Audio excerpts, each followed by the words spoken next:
नमस्कार, मनोदय क्लासेस में आपका स्वागत है। आज हम पढ़ेंगे संपूर्ण हिंदी की शिक्षण विधियाँ। एक ही वीडियो में कंप्लीट पढ़ेंगे। सारा मैटर इसमें मैंने दे रखा है, आपको दिख रहा होगा। जैसे कि आराम से इसको आप जूम कर लेना, कैसे भी स्क्रीनशॉट लेके फिर जूम करके देख लेना, ये आराम से आपको दिख जाएगा। मैंने इतने शॉर्ट नोट बनाए। चलिए तो शुरू करते हैं हम हिंदी की शिक्षण विधियाँ। सबसे पहले सबसे इम्पोर्टेंट क्वेश्चन, सबसे पहले शुरुआत करते हैं। भाषा क्या होती है? तो संस्कृत भाषा के भाष धातु से बना है, जिसका अर्थ क्या होता है? कहना या बोलना।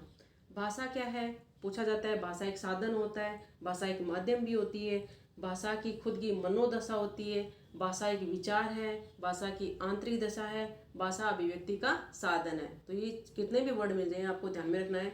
भाषा आंतरिक दशा, भाषा अभिव्यक्ति का साधन, भाषा विचार, भाषा मनोदशा, भाषा माध्यम। तो ये भाषा के बारे में है। संप्रेषण का एक प्रमुख साधन क्या होती है? भाषा ही होती है। अगर आप इंग्लिश बोल रहे हो, मैं हिंदी बोल रही हूँ, या फिर आप कुछ दूसरी तमिल बोल रहे हो, मैं हिंदी बोल रही हूँ, तो आपके अंदर कम्युनिकेशन ही नहीं हो पाएगा। तो ये संप्रेषण का एक प्रमुख साधन भाषा होती है कि दोनों की कॉमन लैंग्वेज हो, तभी वो क्या कर सकते हैं, कम्युनिकेशन कर सकते हैं। अब 3 कोटेशन आपको ध्यान रखनी है। महात्मा गांधी की ध्यान में रखनी है, पतंजलि ने क्या कहा है भाषा के बारे में, और प्लेटो ने क्या कहा है। तो प्लेटो के देखो, सबसे पहले सबसे छोटी है तो सबसे पहले इसको लिखते हैं। प्लेटो ने क्या कहा है कि आत्मा अभिव्यक्ति साधन है, ये प्लेटो के अनुसार है। पतंजलि ने क्या कहा? ध्वन्यात्मक रूप से होठों के माध्यम से जो प्रकट होता है, पतंजलि के अनुसार वो क्या है? भाषा है। महात्मा गांधी के विचार देखो, मानसिक विकास में मातृभाषा का वही महत्व होता है। जो अपनी मातृभाषा होती है, वो अपना जो बच्चे होते हैं उसके मेंटल विकास में वही महत्व रखती है जो शारीरिक विकास में माँ का दूध होता है। यानी शारीरिक विकास में तो माँ का दूध हो रहा है, फिर जो भाषा बोली जा रही है उसके चारों तरफ, वो उसके मानसिक विकास में बहुत ज़्यादा महत्वपूर्ण है। ये महात्मा गांधी के विचार हैं। तो प्लेटो ने सबसे छोटा नाम, सबसे छोटी परिभाषा आत्मा व्यक्ति भाषा है। पतंजलि ने होठों के माध्यम से जो प्रकट होता है। महात्मा गांधी ने शारीरिक विकास में माँ के दूध का वही योगदान रहता है जो मातृभाषा में मानसिक विकास का मातृभाषा का मानसिक विकास में रहता है। ये 3 कोटेशन आपको ध्यान में रखनी है। अब भाषा की विशेषता में से प्रश्न आता है। तो भाषा क्या होती है? अर्जित होती है। एक चीज़ पहली महत्वपूर्ण ध्यान रखनी है, भाषा परिवर्तनशील होती है। भाषा की सामाजिक और अब खुद की क्या होती है? भौगोलिक ऐतिहासिक सीमा होती है। यानी कि सामाजिक भी सीमा होती है और भौगोलिक ऐतिहासिक सीमा भी होती है। भाषा जन्मजात नहीं होती है और न ही ये पैतृक संपदा होती है। तो ये इनमें से एक अवार्ड दे के पूछा जाएगा आपसे कि निम्नलिखित में से भाषा की विशेषता कौन सी नहीं है। तो भाषा अर्जित होती है, इसका मतलब जन्मजात नहीं है, नहीं ये पैतृक संपदा है। इसकी खुद की सामाजिक सीमा होती है, इसकी भौगोलिक सीमा भी होती है और ये परिवर्तनशील होती रहती है। भाषा मनोवैज्ञानिक आधार क्या है इसके? सबसे महत्वपूर्ण यहाँ से प्रश्न बनता है कि भाषा की कोई भी भाषा ले लो, चाहे आप इंग्लिश ले लो, हिंदी ले लो, संस्कृत ले लो, उसकी सबकी क्या होती है? खुद की अपनी स्ट्रक्चर होती है, संरचना खुद की होती है। जैसे हिंदी में देखो, संज्ञा होता है, क्रिया होता है, कर्म होता है, तब जाके एक वाक्य का निर्माण होता है। ये चलेगा सब में, चाहे कहीं भी चले जाओ, हिंदी जहाँ पढ़ोगे वहाँ पे ये संरचना आपको देखने को मिलेगी। तो भाषा की खुद की क्या होती है? संरचना होती है। भाषा को सबसे ज़्यादा किससे समझेंगे? यानी कि आपने सीख तो लिया, फिर उसमें दक्ष कैसे होंगे? अगर अनुकरण के द्वारा क्वेश्चन पूछा जाए कि भाषाई दक्षता हम किससे सीखेंगे, तो अनुकरण के द्वारा सबसे ज़्यादा भाषा में दक्षता आती है। भाषा का खुद का अपना क्या होता है? शिक्षा शास्त्र होता है, उसी से हम क्या करते हैं? भाषा को सीखते हैं। भाषा के खुद के सिद्धांत होते हैं, भाषा के खुद की नियम होते हैं, उसकी खुद की आधारभूत प्रक्रियाएं, नियम होते हैं, इसका खुद का शिक्षा शास्त्र होता है, इसकी खुद की संरचना होती है। भाषा के बारे में मनोवैज्ञानिक आधार है।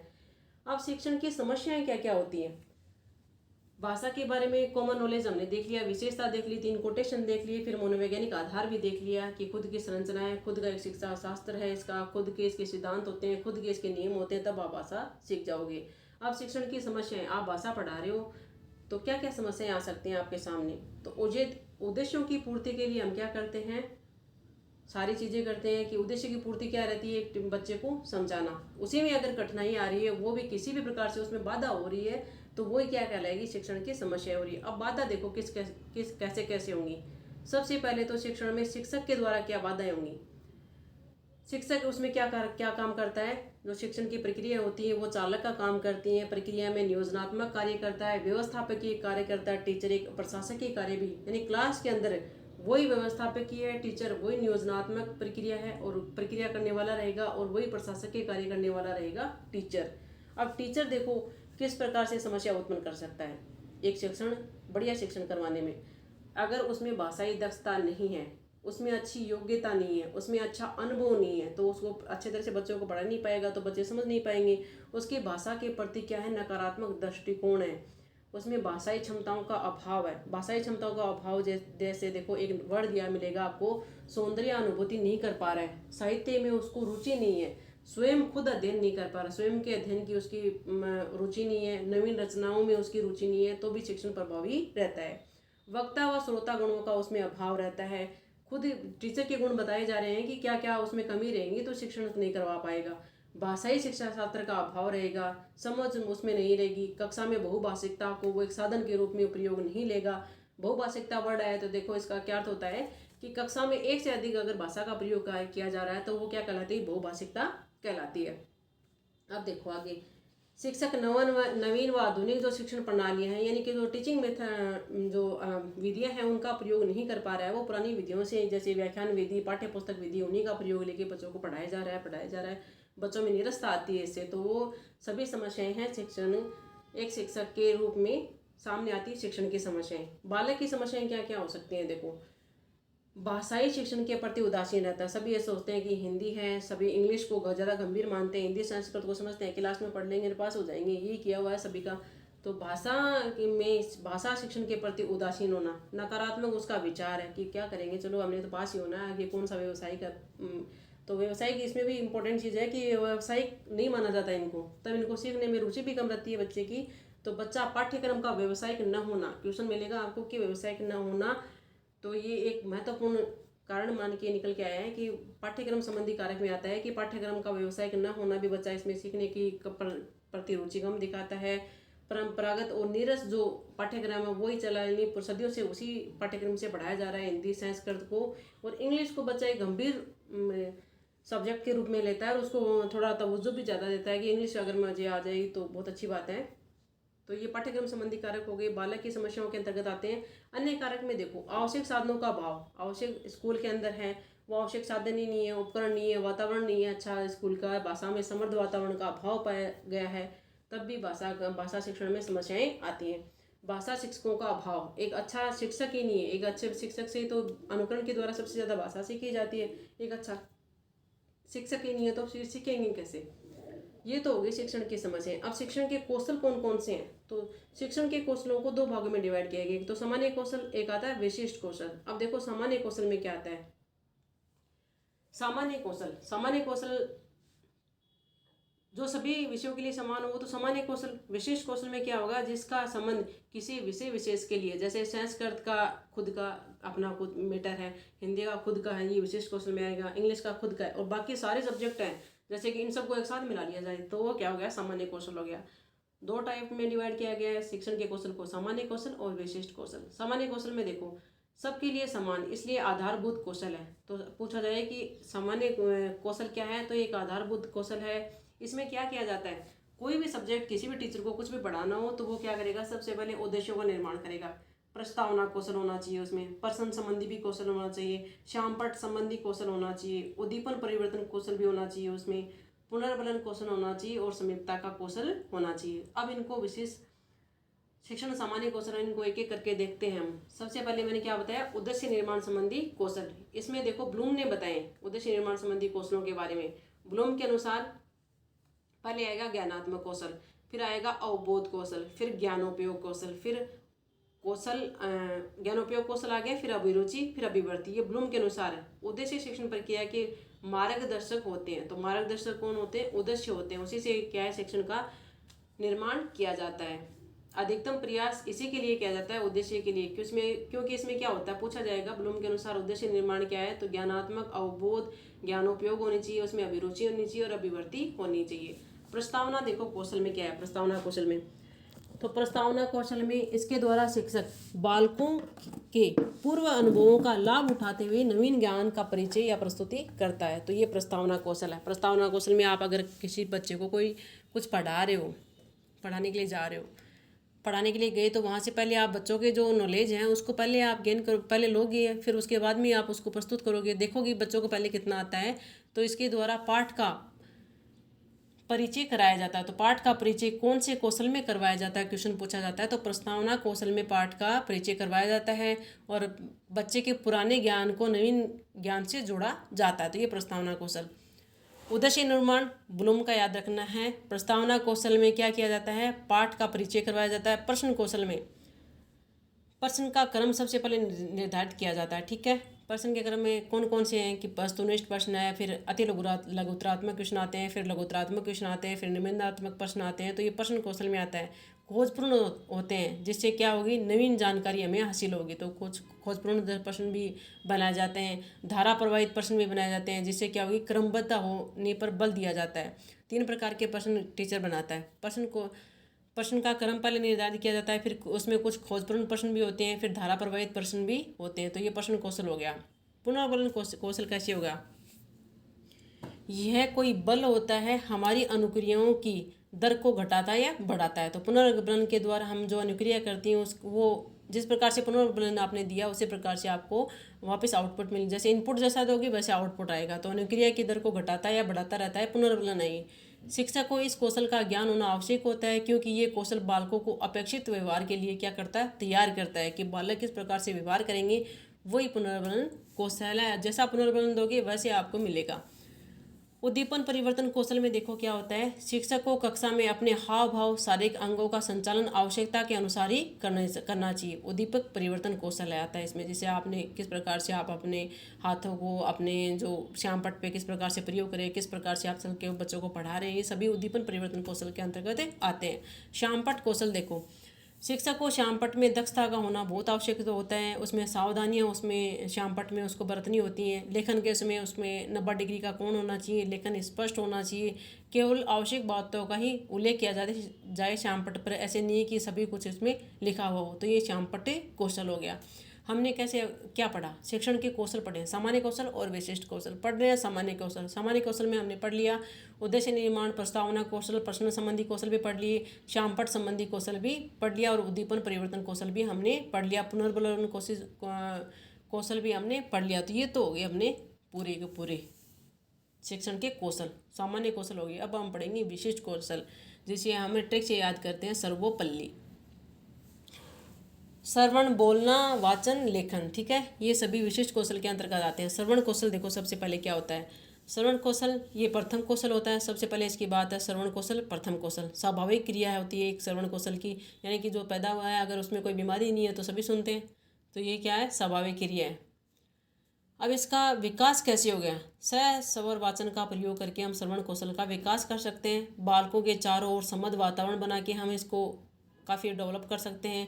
श्रवण साधनों का प्रयोग करके, जैसे कहानी करके, हमें बच्चे के सामने वार्ता करके इसको क्या कर सकते हैं, डेवलप कर सकते हैं।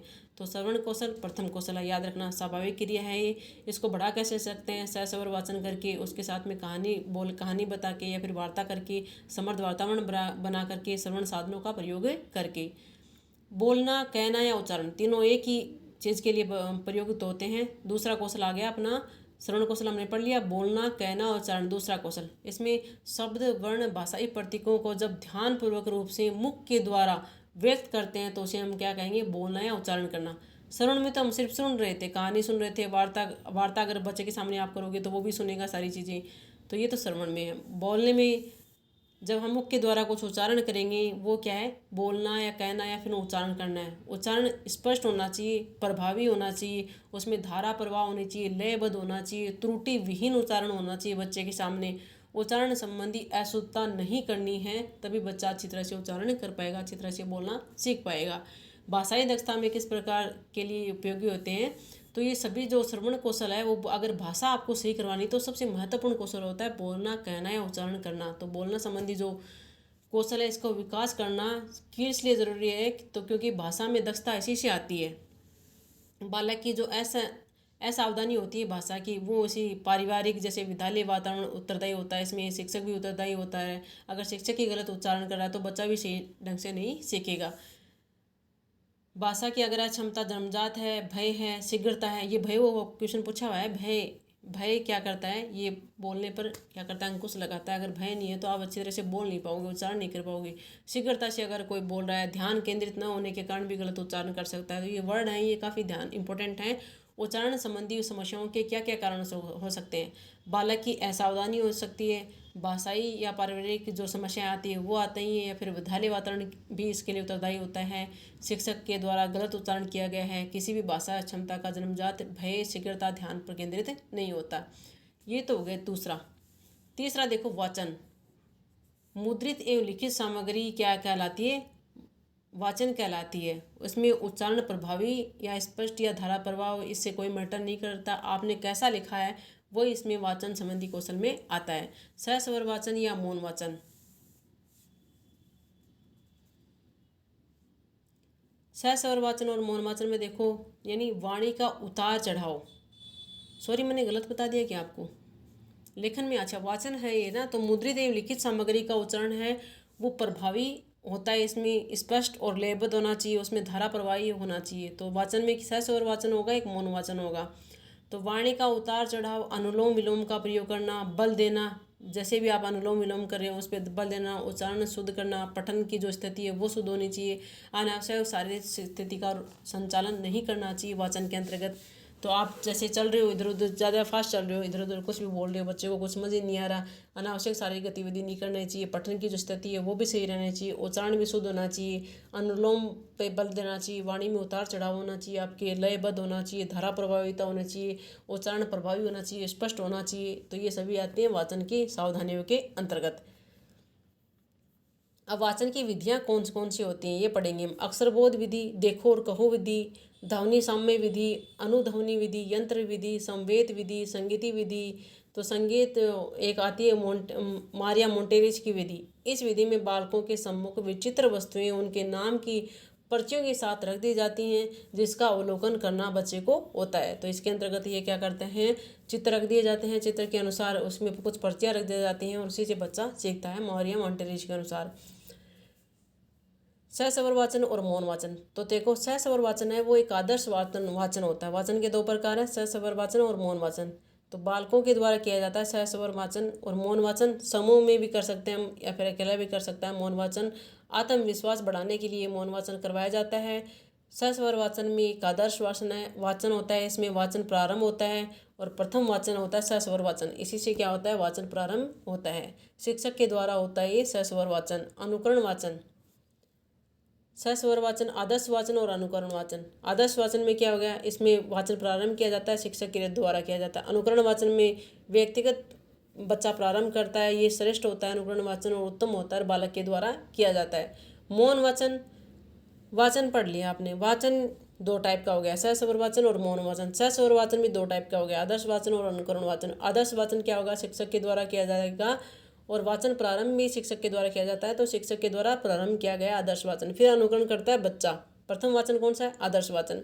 फिर अनुकरण वाचन बच्चा करेगा, व्यक्तिगत होता है, बच्चा खुद पढ़ता है, प्रारंभ करता है, इसी से अपना वाचन प्रारंभ करता है बच्चा। श्रेष्ठतम होता है और उत्तम भी यही होता है अनुकरण वाचन, क्योंकि इसके द्वारा सबसे ज़्यादा सीखा जाता है। सस्वर वाचन में ध्वनि का उत्पन्न होना आवश्यक होता है, अगर ध्वनि नहीं है तो फिर वो मौन वाचन आ जाएगा, तो ध्वनि का उत्पन्न होना इसमें आवश्यक होता है। नेत्र, जिह्वा और बुद्धि का प्रयोग शिक्षक के द्वारा इसमें किया जाता है, शिक्षक सारे काम इसमें करेगा। आदर्श वाचन, अनुकरण वाचन, तो देखो इसमें संशोधन वाचन भी कहते हैं, अनुकरण वाचन को संशोधन वाचन भी कहते हैं। ये द्वितीय वाचन होता है, बालक के द्वारा कक्षा में जो श्रेष्ठ तक बालक होता है, जो श्रेष्ठ होता है, सर्वश्रेष्ठ, उसी के द्वारा ये करवाया जाता है अनुकरण वाचन। इसमें आसन जो मुद्रा होती है, पूछा हुआ क्वेश्चन है कि आसन मुद्रा कितनी होनी चाहिए, तो 45 डिग्री का कोण होना चाहिए। अगर आप बैठे हो जो पढ़ रहे हो बुक का, तो उसमें 45 डिग्री का कोण होना चाहिए। आंखों से दूरी 1 फुट होनी चाहिए। अनावश्यक शरीरों का अंगों का संचालन, अगर आप वाचन करो, कोई भी काम करो, तो अनावश्यक अंगों का संचालन क्यों करना, तो ये हमेशा ही गलत रहेगा ये। फिर इसमें इसका समाधान क्या कर सकते हैं, आवर्ती, पुनरावर्ती, स्थान परिवर्तन, चिकित्सा, अगर कोई जन्मजात चीज़ें हैं, तो अगर बाद में कोई चीज़ आई है मेडिकल से संबंधित होती है, तो चिकित्सा का इसका प्रयास करना चाहिए। संशोधन, इसमें संशोधनात्मक कार्य करने चाहिए। आवर्ती, पुनरावृत्ति किस प्रकार से होती है वर्डों की, उनमें, और स्थान परिवर्तन किस प्रकार से, सभी का इसमें समाधान करने चाहिए। दृष्टिकोण केंद्र बिंदु होता है, दृष्टिकोण केंद्र किस पे होना चाहिए, बिंदु पे होना चाहिए। और बिंदु विस्तार कितने होते हैं, 12 शब्दों तक, यानी 25 वर्णों तक दृष्टि विराम होना चाहिए। यानी एक बच्चा जब एक वर्ड पढ़ रहा होता है, वाचन कर रहा होता है, तो 12 शब्द और वर्ण पूछे जाएँ तो 25 वर्णों तक इसमें इसको ध्यान रखना चाहिए। फिर आती है आपकी लेखन विधि, लेखन कौशल। लेखन कौशल देखो, भाषा पर स्वामित्व के लिए लेखन कौशल करवाया जाता है। तो भाषा पर स्वामित्व के लिए क्या, दक्षता के लिए तो आप क्या करते हो, वाचन, मौन, बोलना, कहना या उच्चारण करना। और इसमें देखो लेखन कौशल में आप क्या करोगे, अगर भाषा पर स्वामित्व पाना है तब आप लेखन कौशल करवाओगे। लिखित होती है, वर्तनी शब्दी वाक्य होते हैं, पूर्ण विराम या भाषा तत्वों का इसमें अभ्यास करवाया जाता है कि कहाँ पे पूर्ण विराम लगना है, कहाँ पे भाषाई जो तत्वों का प्रयोग करना है, कहाँ पे शब्द कौन सा शब्द कहाँ पे आएगा, कौन सा वाक्य आएगा, कौन सी वर्तनी संबंधी या शोधी है, ये सभी लेखन कौशल के अंतर्गत आया जाता है। और लेखन कौशल है, इसमें लिखित जो भाव होते हैं वो व्यक्त किए जाते हैं। अपने विचारों, भावों, मनोदशा को अगर लिखित रूप से व्यक्त किया जा रहा है तो वो क्या कहलाएगा, लेखन कौशल कहलाएगा। मौन वाचन देखो, मैंने आपको वाचन में मौन वाचन नहीं पढ़ाया ना। मौन वाचन बिना किसी आवाज़ के, ध्वनि के ही ये प्रारंभ किया जाता है। कक्षा 3 से या फिर कक्षा 6 से। अगर क्वेश्चन आए 3 और 6 एक साथ नहीं आएंगे, अगर 6 आया तो 6 करना आपको, कक्षा 3 आया तो 3 आया, अगर दोनों आए तो कक्षा 6 ही करना है। मौन वाचन कहाँ से शुरुआत करनी है, कक्षा 6 से शुरुआत करनी है। मौन वाचन किसी रचना में विशेषता, निपुणता के लिए मौन वाचन करवाया जाता है। मौन वाचन भी 3 प्रकार का होता है, गंभीर वाचन, त्वरित वाचन और विहंगावलोकन वाचन। गंभीर वाचन में अर्थपूर्ण तरीके से वाचन किया जाता है, यानी अर्थ भी साथ साथ में होता है, तो ये गंभीर वाचन है। त्वरित वाचन में क्या होगा, आगत के लिए रचना के अंत तक पहुंचना जरूरी होता है, तो इसमें त्वरित वाचन, ये फटाफट इसको पढ़ लो, खत्म कर दो। आगत के लिए रचना के अंत तक पहुंचना जरूरी है। तो ये हो गया आपका मौन वाचन। हम पढ़ रहे थे लेखन वाचन, है ना। वाचन और उसकी आपको विशिष्ट कौशल, ये शब्दों और वर्णों का भाव मैंने पढ़ा दिया। श्रुतिलेख विधि ये पढ़ा ही दिया मैंने आपको, कौन सा नहीं पढ़ाया। देखो शुरू करो वापस। शिक्षण के कौशल में सामान्य कौशल, विशिष्ट कौशल। सामान्य कौशल सारे पढ़ा दिए, ठीक है। उद्देश्यों का निर्माण, प्रस्तावना कौशल, प्रश्न संबंधी कौशल, श्यामपट संबंधी कौशल और उद्दीपन परिवर्तन कौशल, पुनर्बलन कौशल और समयता का कौशल, ये तो शिक्षण कौशल हो गए। विशेष कौशल में श्रवण, बोलना, वाचन, लेखन। श्रवण के पढ़ लिए, श्रवण में कौन कौन सी समस्याएं आती हैं और उनका समाधान पढ़ लिया, और कौन कौन सी विधियाँ होती हैं ये पढ़ लिया। वाचन में कौन कौन सी विधियाँ होती हैं वो हमने पढ़ लिया। वाचन संबंधी विधियाँ नहीं पढ़ी मैंने बताया ना, करवा दी। देखो और कहो विधि करवा दी। अक्षर बोध विधि, शब्दों और वर्णों का अभ्यास इसमें करवाया जाता है। ध्वनि साम्य में सम्मान शब्द, उच्चारण शब्दों का अभ्यास एक साथ करवाया जाता है। इसमें से क्वेश्चन आया हुआ है, तब क्वेश्चन में लिख रखा है इसमें। वाचन ध्वनि, देखो और कहो विधि, यानी जैसे देखो और कहो, आपने लिखा ए मैंने, तो आप क्या बोलोगे उसको, ए मैंने। श्यामपट पर जो लिखा है शिक्षक के द्वारा वो वाचन किया जाता है, तो बच्चे उसको देख के सीखते हैं। अक्षर बोध में शब्दों और वर्णों का अभ्यास करवाया जाता है। ध्वनि सामान्य शब्द का उच्चारण, शब्दों का अभ्यास एक साथ ही करवाया जाता है। जो कॉमन शब्द है, जैसे ए मैं न, ते मैं न मैं न, इन सब का एक साथ ही आप ध्वनि साम्य जो है वर्ड है उनको एक साथ ही करवाया जाता है अभ्यास। अनुध्वनि में शिक्षक को रिपीट करता है बालक, ठीक है, वो अनुध्वनि होगी। यंत्र में यंत्र, मशीन, उपकरणों, रेडियो, टेप रिकॉर्डर, ग्रामोफोन, लिंगवाफोन, इन सभी से क्या करवाया जाता है, उच्चारण करवाया जाता है और बच्चों को बोला जाता है वाचन विधि में। संवेद विधि में किसी रचना का लय में उच्चारण करना ही संवेद विधि के अंतर्गत ही आता है। अब आती है श्रुतिलेख विधि। श्रुतिलेख विधि में देखो, ये उच्च प्राथमिक विद्यालय में और प्राथमिक विद्यालय दोनों स्तर पर करवा सकते हैं श्रुतिलेख विधि।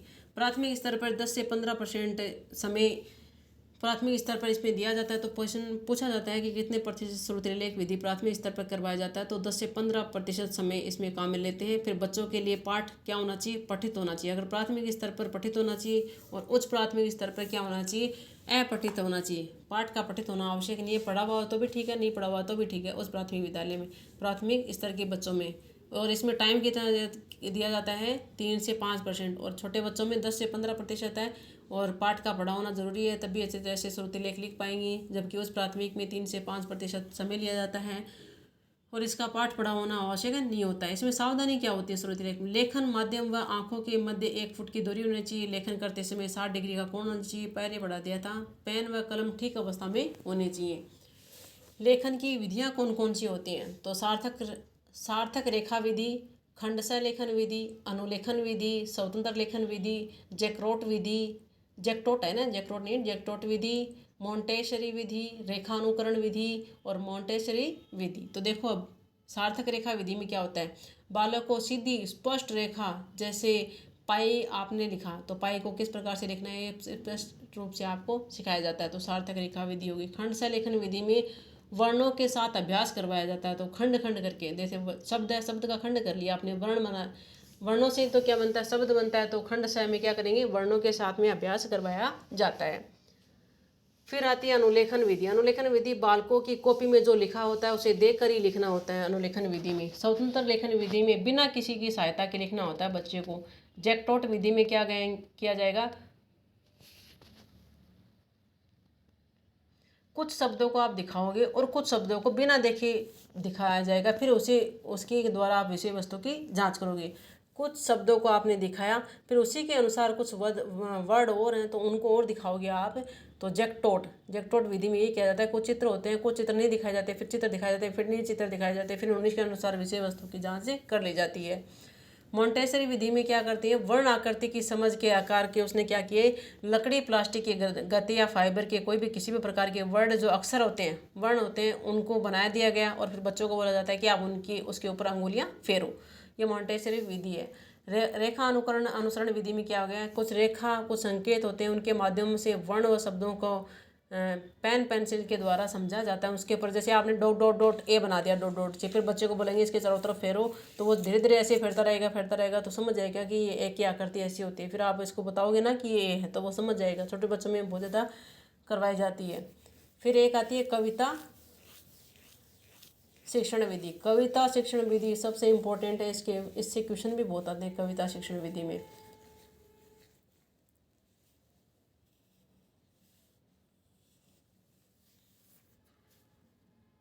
ये सबसे महत्वपूर्ण विधि है कविता शिक्षण विधि। इसमें सौंदर्यानुभूति, राग भी होती है, अंतरार्थ वर्तियों का भी, इसमें जो अंतरार्थ जो वर्तियाँ होती हैं उसका भी विकास होता है कविता शिक्षण में। प्राथमिक स्तर पर देखो कैसे करवाई जाती है, तो प्राथमिक स्तर पर ये गीतों के माध्यम से करवाई जाती है, इन गीतों का अभ्यास करवाया जाता है। उस प्राथमिक स्तर पर वर्णन करना और माध्यमिक स्तर पर भावात्मक, सार्थक, दैनिक जीवन संबंधी अभ्यास इसमें करवाया जाता है। तो प्राथमिक स्तर पर छोटे बच्चों को देखो, मैडम आपने सुना देखा हुआ कविताएं कैसे करवाती है, गीतों के माध्यम से करवाती है, जैसे मछली जल की रानी है। उच्च प्राथमिक विद्यालय में कुछ उसका वर्णन भी किया जाता है साथ साथ में बच्चों को। पहले आपको छोटे बच्चों को जितनी भी कविताएं आती हैं उनका आप अर्थ समझो, वो नहीं बता पाएंगे क्योंकि उनको पता ही नहीं, वो तो गीतों के माध्यम से उनको गाते हैं, उनको पता है। उस प्राथमिक बच्चों को आपको पता लगेगा वो जो गा रहे हैं वो क्यों गा रहे हैं, उनका वर्णन किया जाता है मैडम के द्वारा। माध्यमिक स्तर में देखो भावात्मक भी होगा, यानी कि कुछ जैसे इमोशनल ज़्यादा, जैसे कि महाराणा प्रताप की स्टोरी सुनाई जाएगी, रानी लक्ष्मीबाई जी के बारे में बताया जाएगा। तो आपने देखा होगा माध्यमिक स्तर के बच्चों में ऐसी कविताएं पाई जाती हैं ताकि वो कुछ देश के लिए कर सकें, उनमें राष्ट्र प्रेम की भावना प्रकट हो सके, जीवन संबंधी रुचि इसमें उत्पन्न हो सके। अब कविता के जो स्तर हैं, प्राथमिक स्तर में बाल गीत, लयबद्ध, तुकांत, सरल, संक्षिप्त होना चाहिए। तो तुकांत भी होती है, वो लयबद्ध भी होती है, बाल गीत उसमें होते हैं, सरल होती है, संक्षिप्त होती है। उस प्राथमिक स्तर में वर्णन प्रधान होती है, जिसमें करुणा होती है, उत्साह होता है, साहस होता है, राष्ट्र प्रेम होता है। माध्यमिक स्तर में क्या होती है, भावात्मक होती है, साहित्य होती है। कविता शिक्षण की विधियाँ कौन कौन सी होती हैं, देखो कविता शिक्षण की विधियाँ, एक तो गीत विधि होती है, एक व्यास विधि होती है, एक तुलना या समीक्षा विधि, व्याख्या विधि के अंतर्गत इसमें आती है। गीत विधि में देखो क्या होगा, अभिनय भी किया जाता है, नाटक भी किया जाता है, शब्द साचर्य भी पाया जाता है। अभिनय विधि भी इसी के अंतर्गत आती है कविता शिक्षण को। देखो कोई नाटक करके कविता को प्रकट करता है, कोई अभिनय के द्वारा, कोई शब्दार्थ विधि के द्वारा, कोई गीत के द्वारा। तो ये गीत विधि में देखो क्या करेगा, शिक्षक क्या करेगा, लय, ताल, गे रूप में इसको हाव भाव के रूप में प्रकट करेगा, शारीरिक अंगों का संचालन भी इसमें करेगा। प्राथमिक स्तर पर ये की जाती है गीत विधि। शब्दार्थ विधि में क्या होगा, कविता में प्रयुक्त जितने भी शब्दार्थ हैं कठिन, उन शब्द का अर्थ बता दिया जाएगा और 4 से 5 में प्रयोग करके बालक को कविता का वाचन इसमें करवा दिया जाएगा। कविता शिक्षण की सबसे अच्छी विधि होती है शब्दार्थ विधि। शब्द को अर्थ बताओ फिर कविता को पढ़ाते रहो। कविता शिक्षण में बाल गीत होते हैं और अभिनय भी इसमें किया जाता है। शब्दार्थ विधि एक अच्छी विधि नहीं होती है। इसमें कई जगह तो ये दिया रहता है कि कविता शिक्षण विधि सबसे अच्छी विधि होती है और इसमें जो शब्दार्थ विधि है, शब्द के अर्थ बताए तो बच्चा तो कई बार रट लेता है, तो वो एक शब्दार्थ विधि एक अच्छी विधि नहीं होती है। फिर आएगी व्याख्यान विधि। क्या होती है व्याख्यान विधि, उच्च कक्षा के लिए होती है। व्यास विधि है वो उच्च प्राथमिक स्तर के लिए होती है। और तुलनात्मक विधि माध्यमिक स्तर और उच्च माध्यमिक, ये क्वेश्चन पूछा हुआ है। व्याख्या विधि किसके लिए होती है? उच्च कक्षा के लिए। व्यास विधि उच्च प्राथमिक कक्षा के लिए। तुलनात्मक विधि दोनों के लिए होती है, माध्यमिक स्तर के लिए और उच्च माध्यमिक विधि के लिए। अब देखते हैं हम कौन सा टॉपिक लें। व्याकरण विधि। व्याकरण विधि देखो, व्याकरण विधि हम किस लिए पढ़ते हैं? शिक्षक भावी तत्वों ध्वनियों की संरचना का ज्ञान इसमें करवाया जाता है। व्याकरण की रचना इसके द्वारा होती है। जैसे यास पतंजलि ने व्याकरण के में सबसे ज़्यादा महत्वपूर्ण योगदान दिया था। समीक्षा क्या है व्याकरण विधि की? इसके द्वारा शिक्षक कविता की भाषा, संवाद, उद्देश्य, विषय, उसके पात्र, उसके वातावरण आदि की आलोचना या विश्लेषण करता है। केवल उच्च कक्षा के लिए महत्वपूर्ण होती है व्याकरण विधि। और व्याकरण विधि के कुछ सिद्धांत हैं। व्याकरण विधि यानी आपको व्याकरण का ज्ञान हो गया तो आप भाषा में पूर्णतः दक्ष हो गई। इसमें दो लोगों के नाम आते हैं, इसको यास का आता है, एक पतंजलि आता है। इसमें व्याकरण विधि की कुछ विधियाँ हैं, व्याकरण विधि के सिद्धांत और व्याकरण विधि की व्याकरण विधियाँ। व्याकरण विधि के सिद्धांत एक तो व्याकरणातिरेक सिद्धांत, और एक आता है अव्याकृत सिद्धांत, और एक होता है व्यवहारिक सिद्धांत। व्याकरणातिरेक सिद्धांत में क्या आता है? यह सिद्धांत मानता है कि भाषाई दक्षताएं और कौशलों के लिए व्याकरण का ज्ञान आवश्यक होता है, क्योंकि व्याकरण ज्ञान से प्रभावी रूप से भाषा का प्रयोग किया जा सकता है और व्याकरण के ज्ञान से अधिगम हस्तांतरण में मदद मिलती है। अधिगम के स्थानांतरण में भी प्रयोग काम में लिया जाता है। इसके काम से अन्य विषयों को सीखने में समझाने में क्या होती है? आवश्यक होती है। ज्ञान को आवश्यक मानना है, ऐसे समझ लो, व्याकरण को आवश्यक मानना है व्याकरण व्यतिरेक में। और अव्याकरण सिद्धांत भी व्याकरण को उपयोगी नहीं माना। और व्यवहारिक सिद्धांत क्या गया? दोनों का मिक्स आ गया कि व्याकरण जरूरी भी है नहीं भी, दोनों का मिक्स करके पढ़ो। जहाँ जरूरी वहाँ व्याकरण पढ़ो, जहाँ नहीं है वहाँ मत पढ़ो। ये तीन ही चीज़ें हैं, व्याकरण व्यतिरेक सिद्धांत, अव्याकृत सिद्धांत और व्यवहारिक सिद्धांत। व्याकरण में विधियाँ कौन कौन सी आती है? परंपरागत विधियाँ आती हैं और आगमन विधि आती हैं। परंपरागत विधियों में सूत्र विधि, पाठ्यपुस्तक विधि। आगमन विधि में प्रयोग या सहयोग विधि। अब देखो,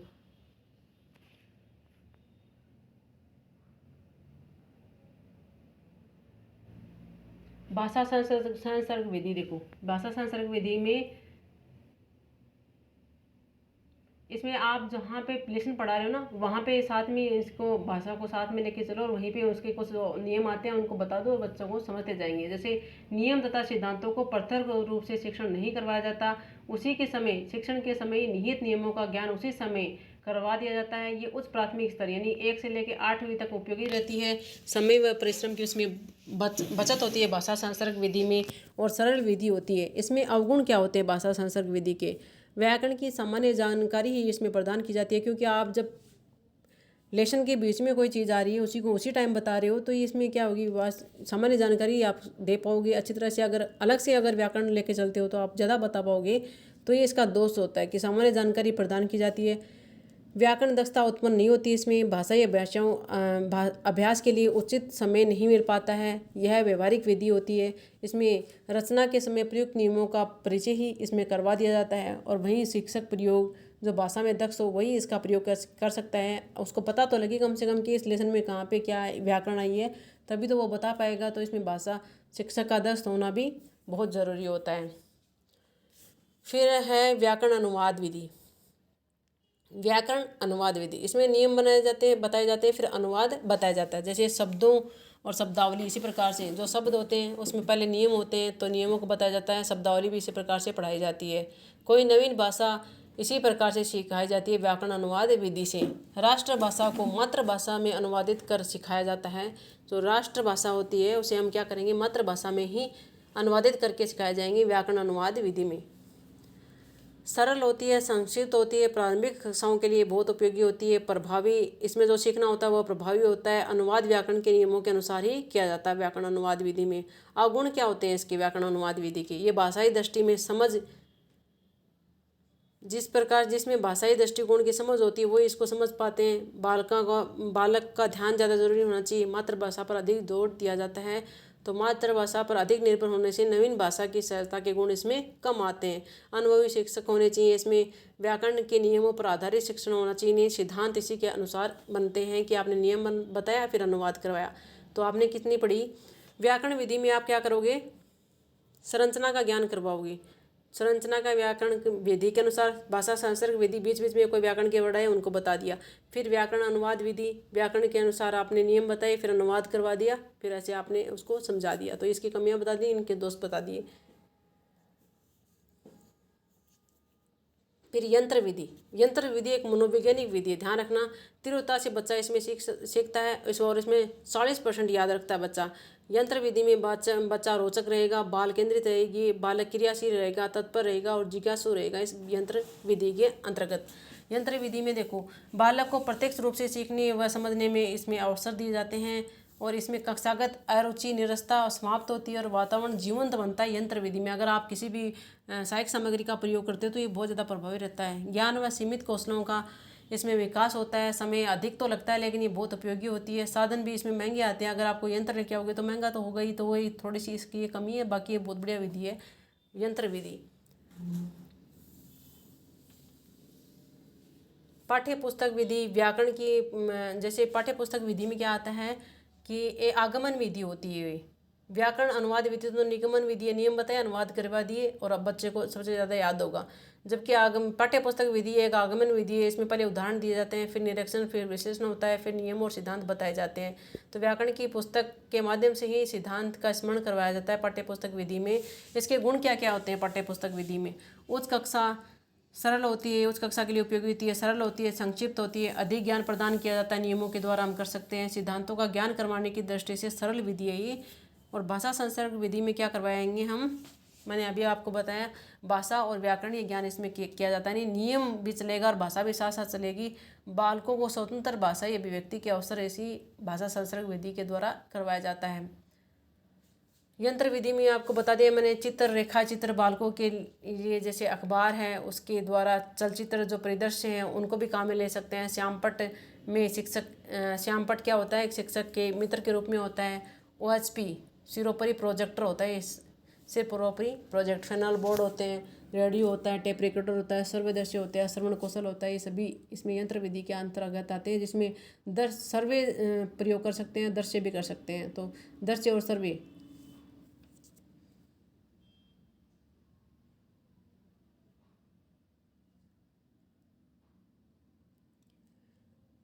ये आपके साधन के बारे में भी क्वेश्चन आता है कि साधन क्या हो? बहुपागम, बहु माध्यम उपागम क्या होता है? देखो, लुम्सडेन के अनुसार बहु माध्यम उपागम में क्या कहा है कि शिक्षण की जो तकनीक है वो कठोर उपागम होता है। ये क्या होता है? मृदु उपागम होता है, प्रणाली विश्लेषण होता है। इसमें एजुकेशन जो टीच होता है, education teach first, education teach third, education teach second, ऐसे आते हैं इसमें, है ना। बहु उपागम में क्या होता है? सर्वे, दृश्य सर्वे, ऐसे साधन होते हैं। एक आदर्श शिक्षण उपागम है ये बहु उपागम। माध्यम होता है, सामग्री होता है, अद्यतन सामग्री के गुण होते हैं इसमें। एक प्रभावी सामग्री के गुण क्या क्या होते हैं बहुउपागम में? क्या होंगे? बहुउपागम यानी कि आप क्या कर रहे हो, क्लास में बहुत सारी चीज़ें हैं वो काम में ले रहे हो, सर्वे भी काम में ले रहे हो, दृश्य जैसे यंत्र विधि है उसी प्रकार से बहुउपागम के अंतर्गत आते हैं। जैसे कि एक आदर्श शिक्षण में क्या होगा? उपागम होगा, अद्यतन सामग्री होंगी, इसमें रुचि होनी चाहिए, बालक केंद्रित होती है, अनुभव होती है, जिज्ञासात्मक विषय होता है, ये प्रकरण बालक या कक्षा से संबंधित होना चाहिए, व्यवहारिक होना चाहिए। निष्कर्ष क्या होता है? सरल होती है, स्पष्ट होती है, प्रभावी होती है, रोचक होती है, बोधगम्य होती है, निर्माण करना सरल होता है, प्रदर्शन करना भी सरल होता है इसके अंतर्गत। सामग्री माध्यमों का महत्व क्या क्या होते हैं? जो आप सर्वदृश्य जो बहुउपागम आपने काम में लिए उसकी क्या क्या चीज़ें हैं? जैसे बालकों की इंद्रियां प्रशिक्षित होती है, इसमें अर्जित ज्ञान स्थायी होता है, कक्षा का वातावरण जीवंत रहता है, शीघ्रता से सीखते हैं बच्चे, शिक्षण अधिगम की प्रक्रिया इसमें कम प्रभावी रहती है। कमज़ोर मंद बुद्धि बालकों के विषय में ये साधन अत्यधिक क्या होता है? उपयोगी होता है। आधुनिक विधि के अंतर्गत हम पढ़ते हैं किंडरगार्टन, मोंटेसरी और डेक्रोली विधि के हम पढ़ते हैं इसमें आधुनिक विधियों में।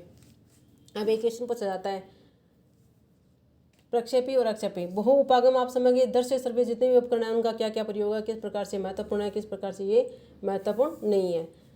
एक सूक्ष्म शिक्षण आता है। सूक्ष्म शिक्षण में देखो 36 मिनट का शिक्षण करवाया जाता है, टीचिंग, माइक्रो टीचिंग जिसको हम बोलते हैं। शिक्षण कौशलों को विकास को प्रभावी बनने के लिए सूक्ष्म शिक्षण करवाया जाता है कि टीचर में किस प्रकार से शिक्षण कौशल बन सके।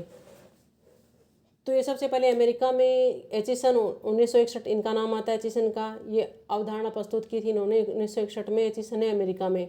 व्यवहारिक रूप देने का श्रेय जाता है टिबेट एलन को 1963 में सूक्ष्म शिक्षण है, उसमें देखो टोटल 36 मिनट का काम होता है, जिसमें टीचिंग 6 मिनट की होती है, फीडबैक 6 मिनट का होता है, फिर रीप्लान जब वापस प्लान करता है तो 12 मिनट का, री टीचिंग 6 मिनट की, री फीडबैक होता है 6 मिनट का।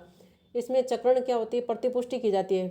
पहले चक्कर शिक्षण में जो 36 मिनट का जो सूक्ष्म शिक्षण चक्र किया है उसमें प्रतिपुष्टि होती है, फिर पुनर्योजना, फिर पुनर्शिक्षण, फिर पुनः प्रतिपुष्टि। पहले पुष्टि करेंगे, फिर योजना, फिर शिक्षण, फिर प्रतिपुष्टि, फिर पुनः प्रतिपुष्टि, पुनः योजना, पुनः शिक्षण, प्रतिपुष्टि। इसी प्रकार से ये चक्कर चलता रहता है और ये शिक्षण के कौशल का क्या है, सूक्ष्म शिक्षण का आपका ये है। सबसे पहले एचिसन का नाम याद रखना 1961, फिर एलन का नाम याद रखना 1963। 36 मिनट का होता है, 6-6-12-6-6 ऐसे याद रखने। बहु उपागम आप समझ गए, सर्वे दृश्य सर्वे जो उपकरण होते हैं उनका काम में लेना, किस प्रकार से सामग्री होती है उनका प्रयोग होता है। लुम्सडेन शिक्षण तकनीक में इसका नाम आता है लुम्सडेन। बहु माध्यम उपागम में लुम्सडेन के द्वारा दिया गया था। इसमें education first, education third, education teach second, यानी कठोर उपागम, मर्दोपागम और प्रणाली विश्लेषण।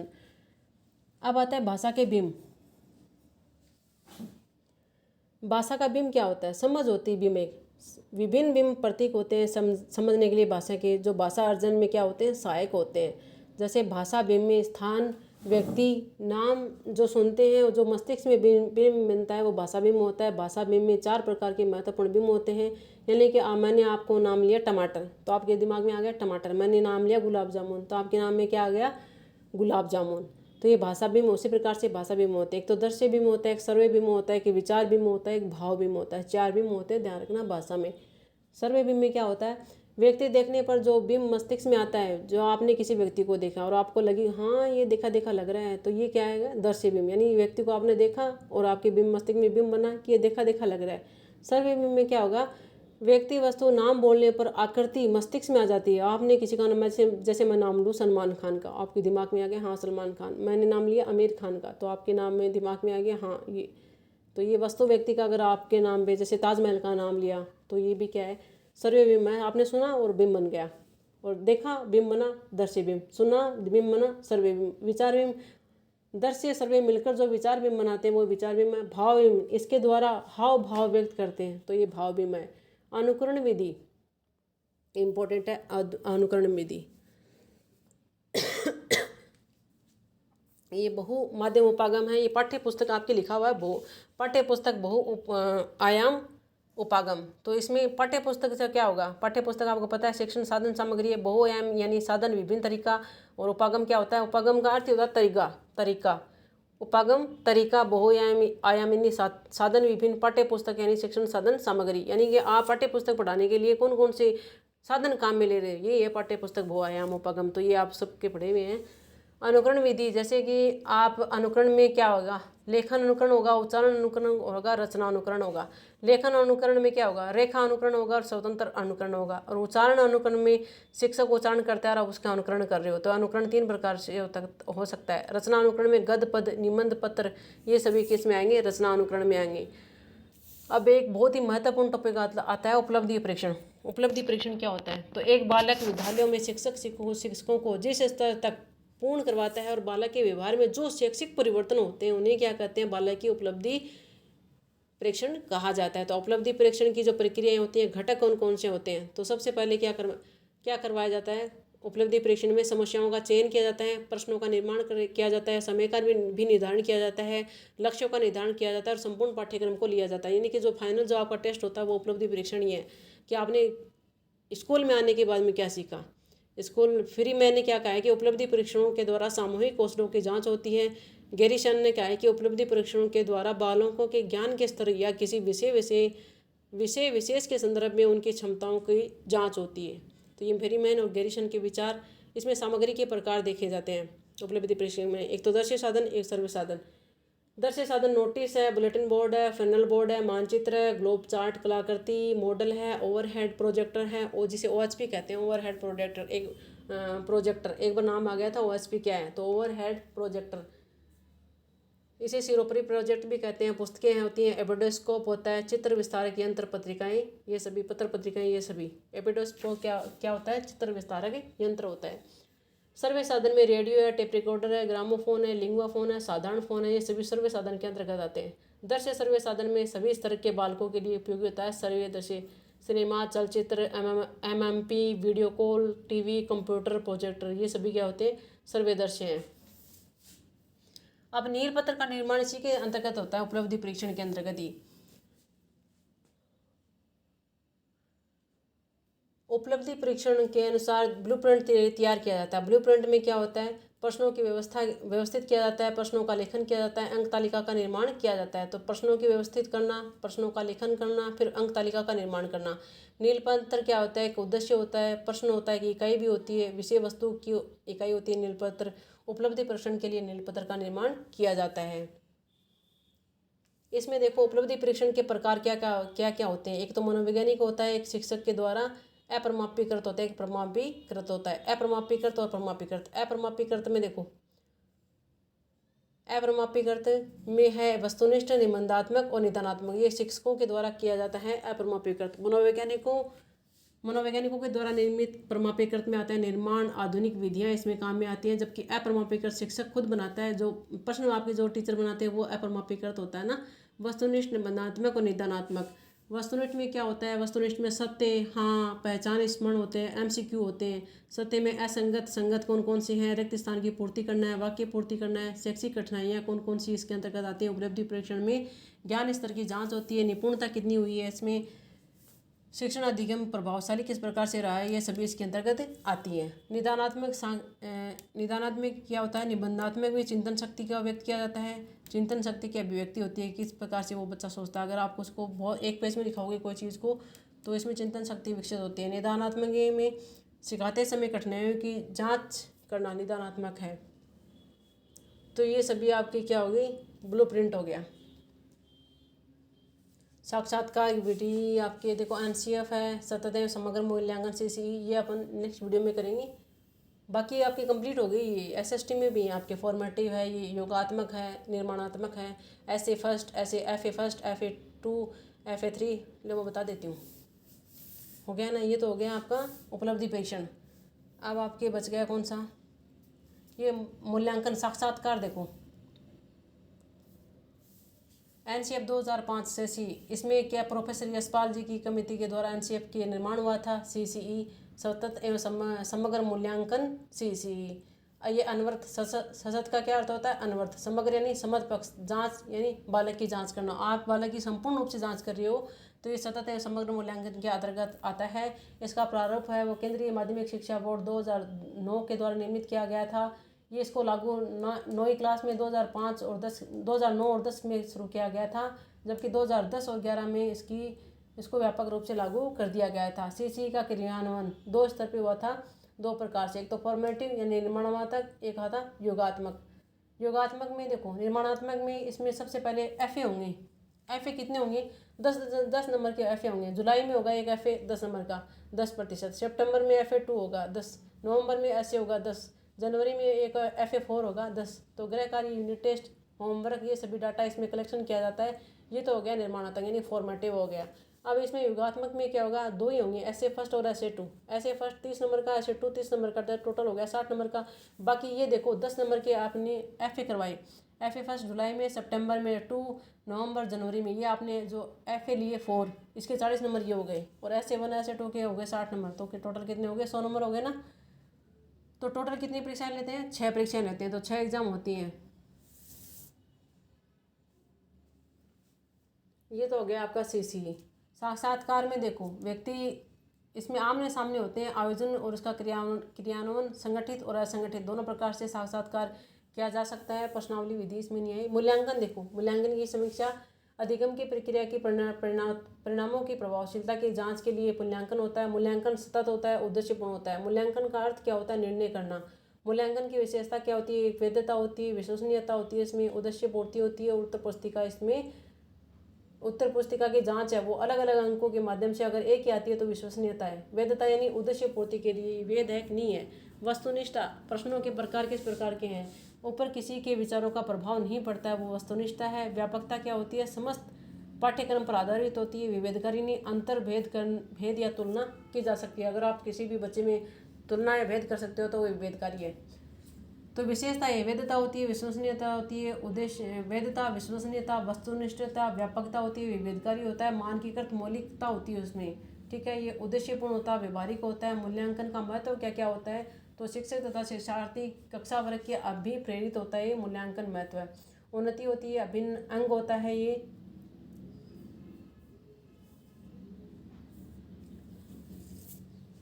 चलो ठीक है, ये आपका हो गया मापन मूल्यांकन, तो आपने पहले पढ़ लिया, अब इसको बाद में पढ़ लेना। Okay, thank you for watching my video.